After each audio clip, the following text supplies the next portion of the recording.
crash.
Welcome to Ghostlight Reviews Podcast.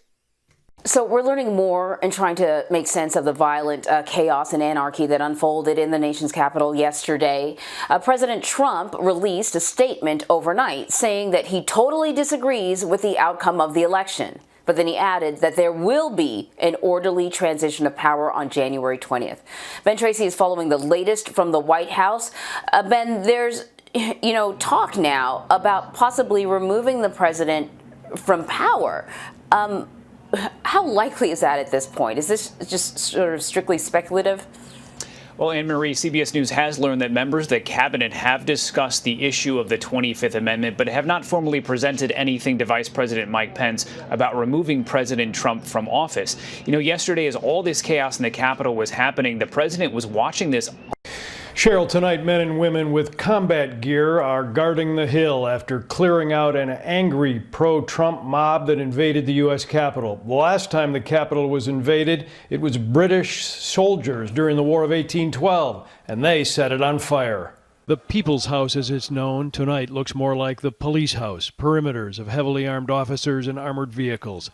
But they weren't here 9 hours ago, when an army of pro-Trump protesters descended on the Capitol, after being encouraged to do so by the president, who had riled them up with continuing false claims that he won the election. Congress was just starting to certify Joe Biden's Electoral College victory. Watching the debate, the objection about Arizona, and then just all of a sudden, the Capitol Police officers started knocking on my door extremely loudly and just simply said, "Get out, get out." Pandemonium. Pushing past the usual Capitol security, an angry mob swarmed this national treasure. Capitol Police, who oversee security here, drew pistols to protect the chamber floor, while some rioters defiled the majestic home of America's legislature. The storming of the Capitol was a coup attempt, with the purpose of overturning the election of a duly elected president. I think you could characterize it as an insurrection. Yeah, I mean, you had a large group of armed citizens storm the national legislature of the United States of America. The fact that they didn't really do much once they were there, other than steal things and take selfies, I don't think really reduces the seriousness of the situation.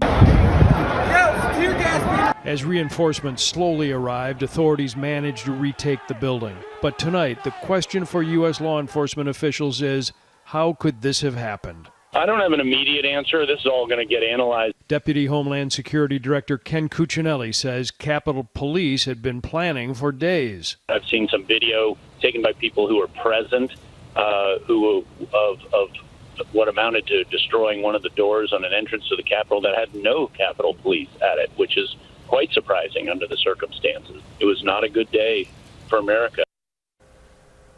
The Capitol crashers, seen on dozens of videos and on social media, committed numerous felonies, according to law enforcement officials. Among the assignments for investigators will be to track down the apparent leaders, those first in the doors of the Capitol, rioters seen vandalizing the building or walking out with official items. As of right now, things are quiet and an overnight curfew remains in place. Hey, if you like that video, be sure to subscribe to our ABC7 Chicago YouTube channel.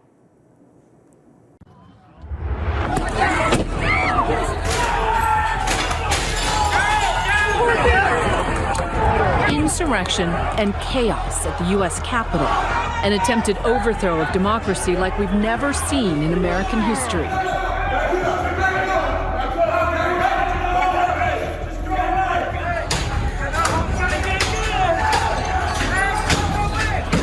They broke the glass. Sheer terror as lawmakers duck and cover. While a violent pro-Trump mob stormed the seat of the U.S. government. It's a horrifying day for America. Bloodshed, mob violence, fear among the people's elected representatives doing the people's business that they might be killed.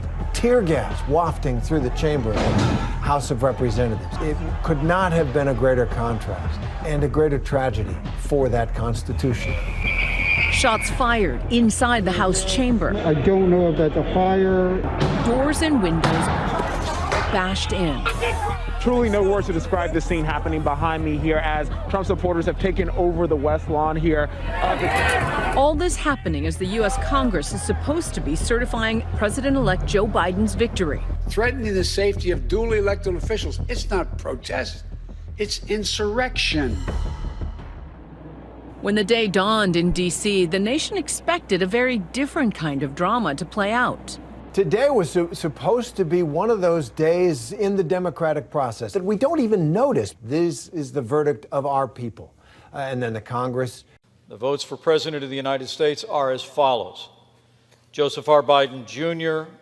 of the state of Delaware has received 306 votes. Donald J. Trump of the state of Florida has received 232 votes. After a nearly 4-hour violent standoff inside the nation's capital, Congress reconvened Wednesday night to certify Democratic President-elect Joe Biden's Electoral College win in the November election. We know that we would be part of history in a positive way today, every 4 years, when we demonstrate again the peaceful transfer of power from one president to the next. And despite the shameful actions of today, we still will do so. Now, I've traveled the world with Joe. I hoped he lost. I prayed he would lose. He won.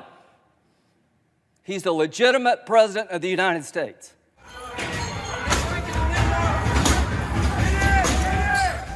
Earlier that day, around 2 p.m., pro-Trump rioters jumped barricades and smashed windows, quickly overwhelming police and storming the Capitol building. And we'll stand in recess until the call of the chair. We'll pause. Protesters are in the building. Thank you.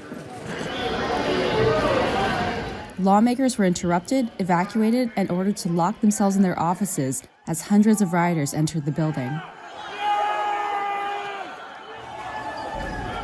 Some could be seen throughout the building waving Trump and American flags and cheering from the balconies as thousands of other people surrounded the building.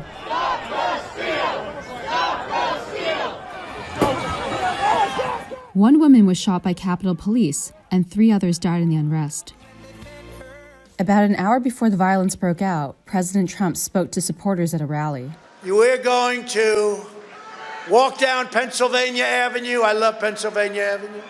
And we're going to the Capitol. We're going to try and give our Republicans, the weak ones, because the strong ones don't need any of our help. We're going to try and give them the kind of pride and boldness that they need to take back our country. At Trump's speech in the morning, it seemed like a fairly contained, fairly organized event. Hold them this way! But at the Capitol, things really changed, and it suddenly felt out of control, and you weren't sure which way things were going, where the energy in the crowd was going. President-elect Joe Biden condemned the violence and called for the certification of the Electoral College results to continue. This is not dissent. It's disorder. It's chaos. It borders on sedition. And it must end now.